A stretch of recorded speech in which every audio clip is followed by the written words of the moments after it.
Hey everybody, and welcome to another Bookshelf Tuesday. Today I'll show you my book starting with N, O and P.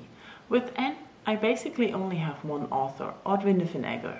I really loved her first novel, The Time Traveler's Wife. It's not only the story that is great, it's also the way it is written. The story is of a time traveler and his wife, and how they meet and how their life is.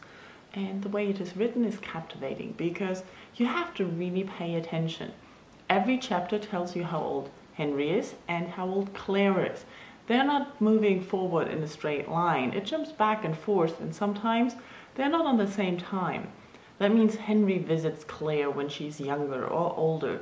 So he jumps back and forth in his own time and meets his wife then. So this is very interesting.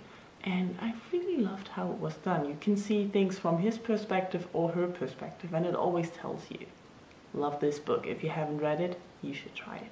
And because I loved The Time Traveler's Wife so much, I was really disappointed with her fearful Symmetry. The writing is not as interesting and special as it was in the first book. And the story, well, it tells a story of two twins, and they move to London, and they discover a lot of things about their past and about their mother's past, who turned out to be a twin as well, which they didn't know.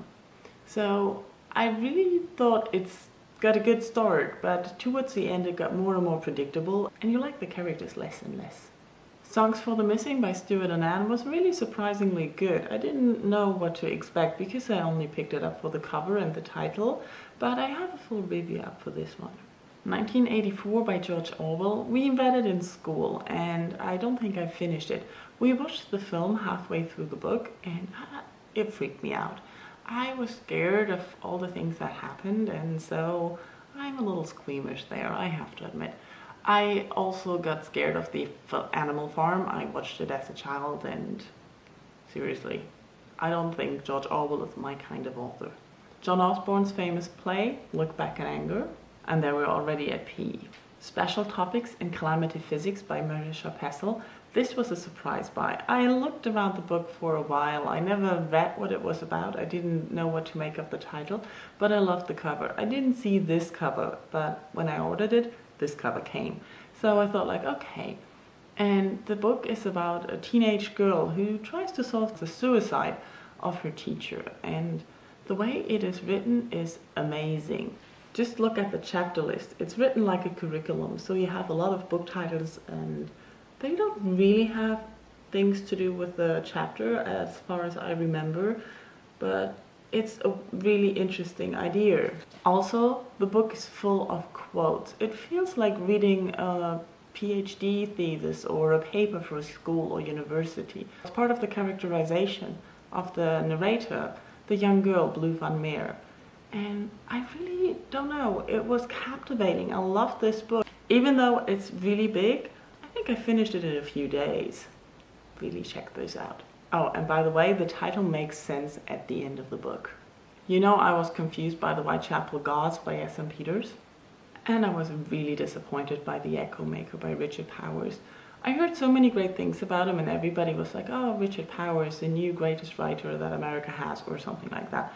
And I saw this book, I thought the title is really interesting. I like the cover and I love the praise and stuff, but I really didn't like the writing. It was rather boring. I didn't like the characters. They were not really nice, and I didn't care about them. The story was more and more annoying. By the end, I just wanted to know how it ended. And then it ended, and I was like, oh, okay. So I really cannot recommend this one. Of course, we also have to look at the evacuated bookshelf today, for my Terry Pratchett books mainly.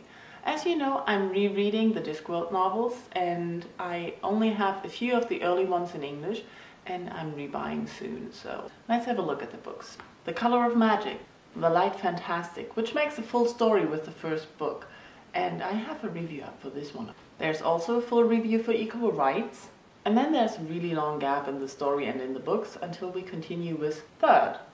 The Last Hero is an illustrated novel, and there are a lot of illustrations inside this novel. There's Rinsmith, my favorite character. On with the novels. The Wee Free Man, A Head Full of Sky, Going Postal, which was recently made into a movie, and it's very well done, I liked it. Wintersmith, Making Money, Unseen Academicals, I Shall Wear Midnight, and his latest one, Snuff. But that's not all the books for today. I also have his Dark Material series by Philip Pullman. If you haven't read it, you should really try it. It tells of parallel worlds and universes and how life developed differently and how we're connected. It follows these two children, a boy and a girl, and it's very captivating and interesting. The first one, The Golden Compass, was already made into a movie, and I don't think they're going to continue with the second one because the first one wasn't done so well. The Subtle Knife. And the last one, The Amber Spyglass. So there we're finished for today. Thank you all for watching and have a very nice day. Bye bye.